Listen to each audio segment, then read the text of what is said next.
Okay, so hello. I'm going to provide a couple video lectures here for week one. The first one will be really relatively brief on the Protestant Reformation. Uh, Such an important event. I would say it's the most important event of the last millennium. Some might say the Enlightenment, discovery of the New World. This certainly changed everything. Now, at the time of the early explorations of this New World, there was a revolution occurring in Europe. One I would argue, again, is the most important event of at least the last 500, if not 1,000 years. In 1517, Martin Luther wrote and posted his 95 Theses, thus beginning the Protestant Reformation. This was not simply an evolution of Christian religion, it was a change in the way people viewed and interacted with the world. Up until this time, Catholicism was essentially Christianity. That's why you see the church prior to this time, and C being capitalized. There was the Eastern Orthodox Church as well, but there were no other divisions within Christianity, such as Lutheran, Baptist, Presbyterian, etc., etc. Catholicism dominated. The papacy, located in Rome, had been a religious and political power for decades, for centuries, really. Many popes were corrupt. Clergy underneath them took advantage of their position to wield power over others. We're going to get to this in a little bit.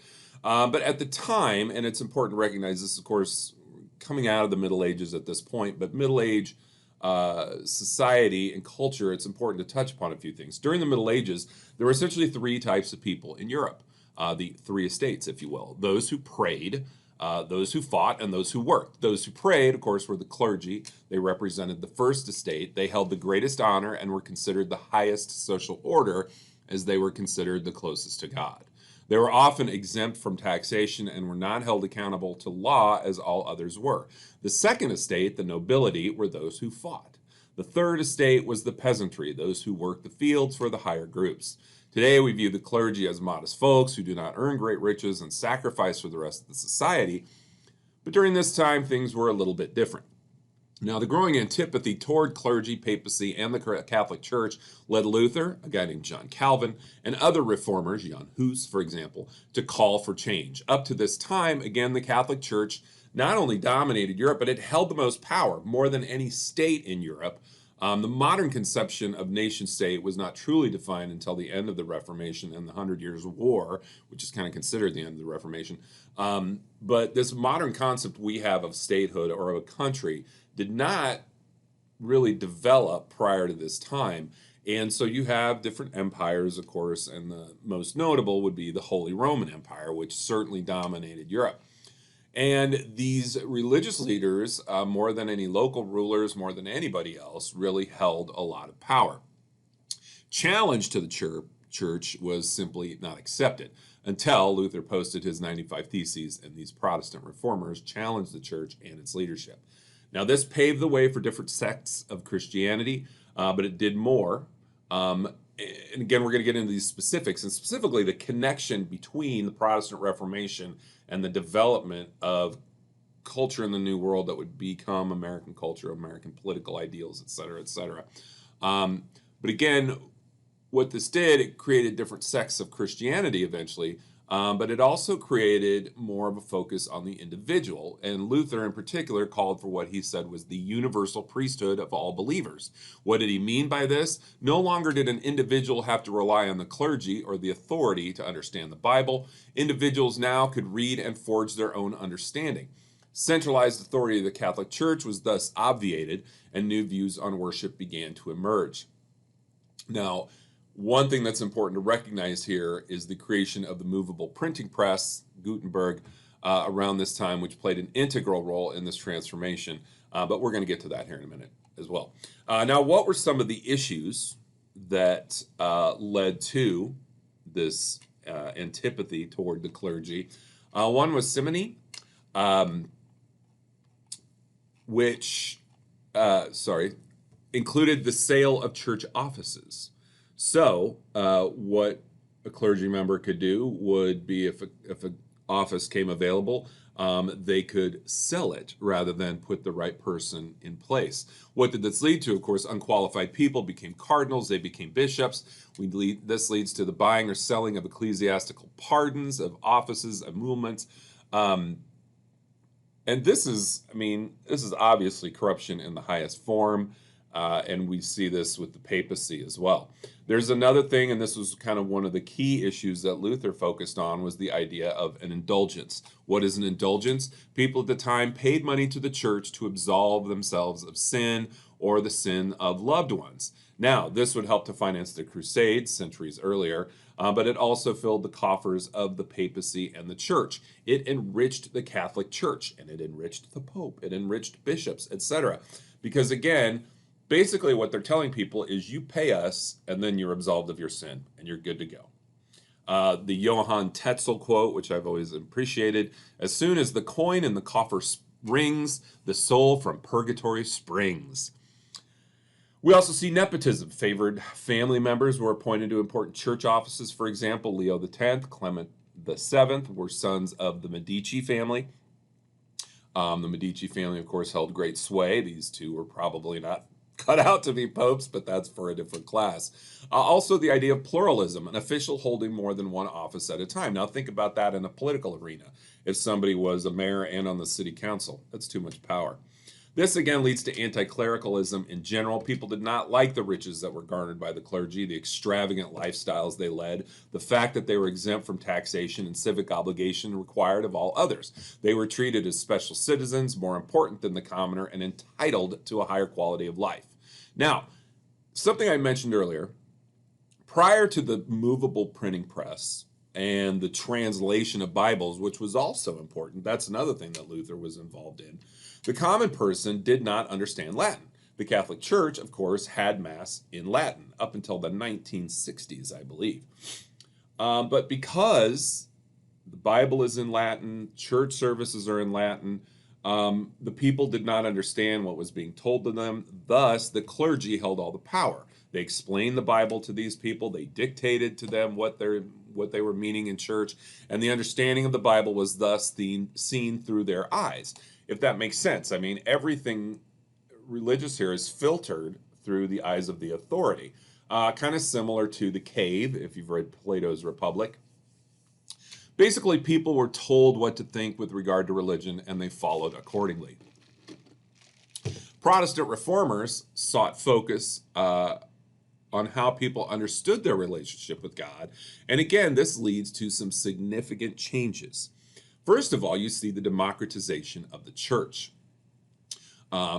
After Luther posted his 95 Theses, of course, he was wanted by the church. He was in big trouble.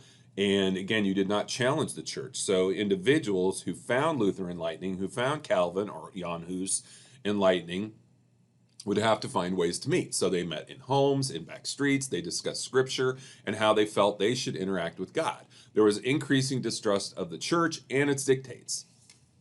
This promoted a sense of human agency, and this is where you see the influence of humanism, and the importance of all, not just of the clergy. And again, Luther's German translation of the Bible goes a long way in this, but this sense of human agency is really important because rather than people being dictated to, they can now read and understand on their own. This gives them agency to make their own decisions, to understand for themselves. This also led to what one critic at the time said was egalitarianism run amok.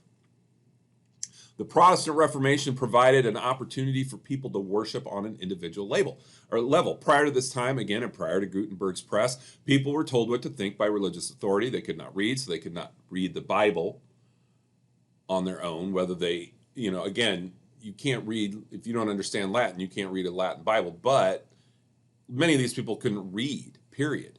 Why? Because there was not a lot available. The Bible was pretty much the only book that everybody had. And so if they need others to tell them what that means, then of course that limits their understanding. But with these translations of the Bible and we see more books come about because of the printable or the movable print, this leads people to learn how to read. And of course they read and they learn on their own. And again, you can see not only the human agency, but the fact that this really levels the playing field. You have more equality among people because more people understand. They don't just need authority to tell them. And again, Luther in his 95 Theses changed everything. One key idea, again, was the universal priesthood of all believers. Luther trusted the individual to read and interpret the Bible for him or herself, that we are all priests in some way. And again, this emphasized the individual, emphasized personal experience, and it emphasized that we are all equal in that way.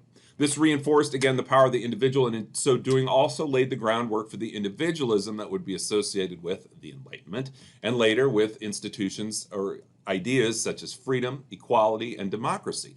Now, the larger ramifications for Western culture, coupled with this focus on the individual, the equality among churchgoers, the decentralized nature of authority, rather than, again, one central figure, the Pope or Rome in general, these denominations offered more local autonomy. And this would be exemplified by Congregationalism in New England. And this, of course, reflects the political ideology that would develop later. Again, the idea that rather than have one strong central government telling everybody what to do, you have the states, right? And the state power. And states know what is best for each state. Now, of course, we've gotten away from that by 2021, but at the time, this was important for American political ideology. When we get to the Revolution, you'll see more of this, and the Constitutional Convention and how these ideas are then applied. This is a foundation right here, because again, we're getting away from one central authority, and Congregationalism in specific means that pretty much every church runs itself in New England. Another thing it did, of course, it facilitated the questioning of authority in general. No longer did people simply acquiesce to the power of authority. They now were willing to challenge authority. And of course, we're going to see this in revolutions going forward. The American Revolution, the French Revolution, the Russian Revolution, those revolutions of 1848. Really, the American, French, and Russian revolutions are considered the three most important revolutions. I would say the Protestant Reformation probably deserves a spot in there as well, although it's not necessarily called a revolution. But considering all this, you could see the significant impact both literally and symbolically.